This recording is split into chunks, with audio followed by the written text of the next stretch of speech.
सालों पहले मदनपुर और श्यामपुर के जंगल तक भूत प्रेत की कहानियां फैली हुई थी। पास के ही गांव के लोग इन्हीं जंगलों में अपने जानवर चराते थे, लेकिन भूत के डर से शाम होने से पहले लौट जाते थे। एक दिन रिंकू भी उसी जंगल में अपनी बकरियों के लिए घास के लिए गया।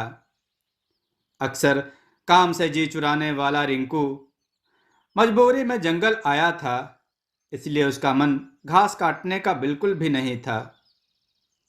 जंगल में आसपास उसने देखा कि घास नहीं है, क्योंकि सारी गायें बकरियां घास खा गई थीं। अब वो मरे मन से आगे बढ़ने लगा। जाते जाते वह करीब जंगल के बीच में पहुंच गया था। वहां काफी हरी घास और पत्तों से लदे हुए पेड़ थे। पास में ही झरना भी बह रहा था। यह सब देखकर रिंकू को और आलस आ गया।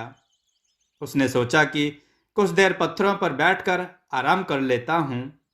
लेटते ही रिंकू गहरी नींद में चला गया और सपने देखने लगा।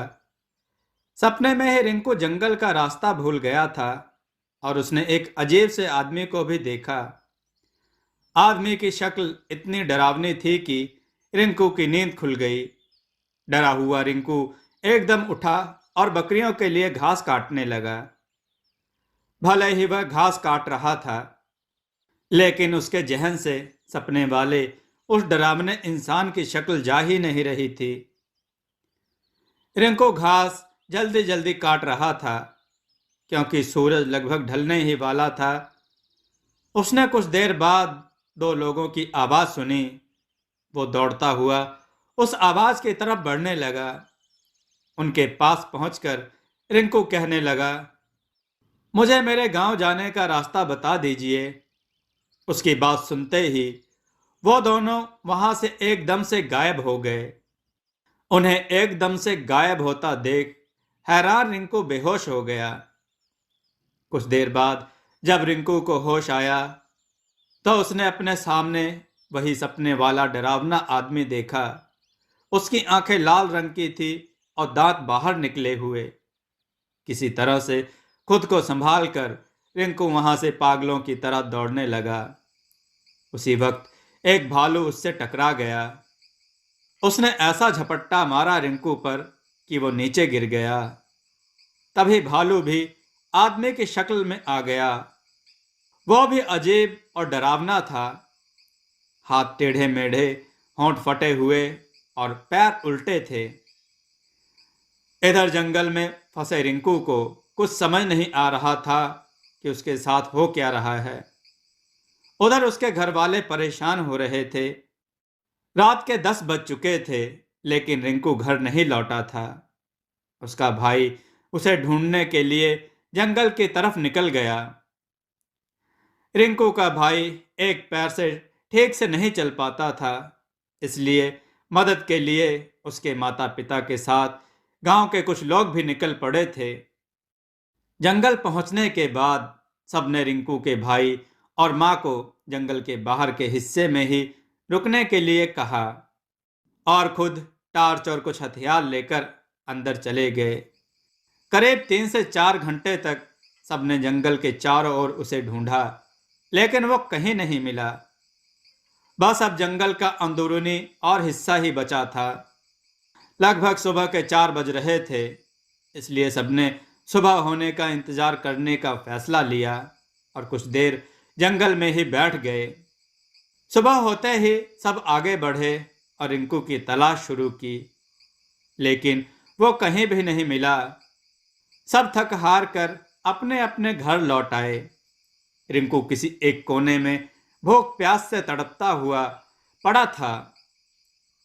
उसे इतना होश भी नहीं था कि वो कहाँ है।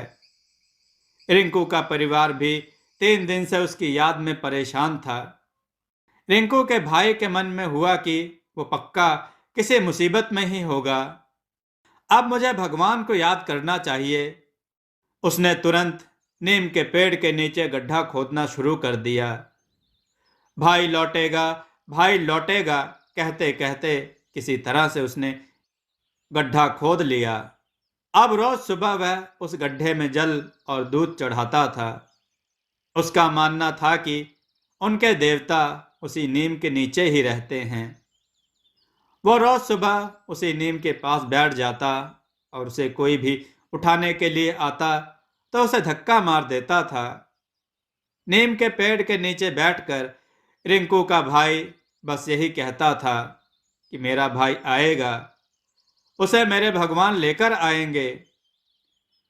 रिंकू के ना मिलने और उसके बड़े भाई की ऐसी हालत देखकर गांव वालों ने एक भक्त को बुलाया। उन्होंने कुछ देर ध्यान लगाकर सबको बताया कि रिंकू जिंदा है और वो कल घर आ जाएगा। उसकी मदद करने के लिए खुद भगवान जा रहे हैं। कुछ दिनों बाद रिंकू किसी साइकिल में बैठकर घर सही सलामत लौट आया। उसका शरीर इतना कमजोर था कि उसे अस्पताल में भर्ती करना पड़ा।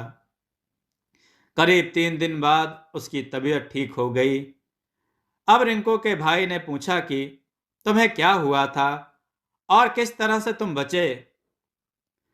रिंकू ने बताया कि उसे जंगल में भूतों ने घेर रखा था। वो ऐसे खतरनाक दिखते थे कि याद करते ही डर लगता है। आवाजें भी अजीब अजीब सी निकालकर मेरे चारों तरफ नाच रहे थे।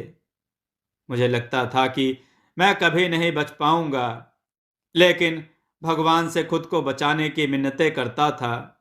तभी ऐसा लगा मानो भगवान ने उसकी पुकार सुन ली हो। उस दिन घोड़े के पैरों की आहट और उसके हिनहिनाने की आवाज आई। सभी भूत यह सुनकर शांत हो गए। घोड़े पर एक आदमी भी सवार था। उसके हाथों में तलवार थी। उसे देखते ही सारे भूत भागने लगे। वो अपनी तलवार से एक एक को मारते हुए आगे बढ़ रहे थे। फिर उस घुड़सवार ने मेरी तरफ देखते हुए कहा, मैं तुम्हारे लिए ही आया हूं। अब किसी तरह की चिंता मत करना।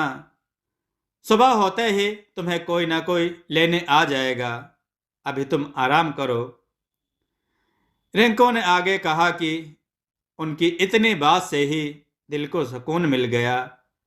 वहां से सारे भूत भी भाग चुके थे, इसलिए मैं बिना किसी डर के सो गया। सुबह जैसे ही मेरी आंख खुली तो वहां एक साइकिल वाला इंसान था। उसने मेरी तरफ हाथ बढ़ाकर कहा कि तुम्हारा घर कहाँ है, बता दो, मैं तुम्हें वहां पहुंचा दूंगा। उसके बाद वह मुझे ले आया। मित्रों, कहानी से हमें यह शिक्षा मिलती है कि भगवान पर अटल विश्वास हो तो वह भक्त की मदद करने के लिए किसी न किसी रूप में जरूर आते हैं। दोस्तों, आपको यह कथा कैसी लगी? अपने विचार और सुझाव कमेंट में जरूर दें। हमारी कथाओं को लाइक करें, हमारे चैनल को सब्सक्राइब करना न भूलें। हमारी कथाओं को शेयर जरूर करें जिससे लोगों को अच्छा ज्ञान प्राप्त हो। जय श्री राम भक्तों।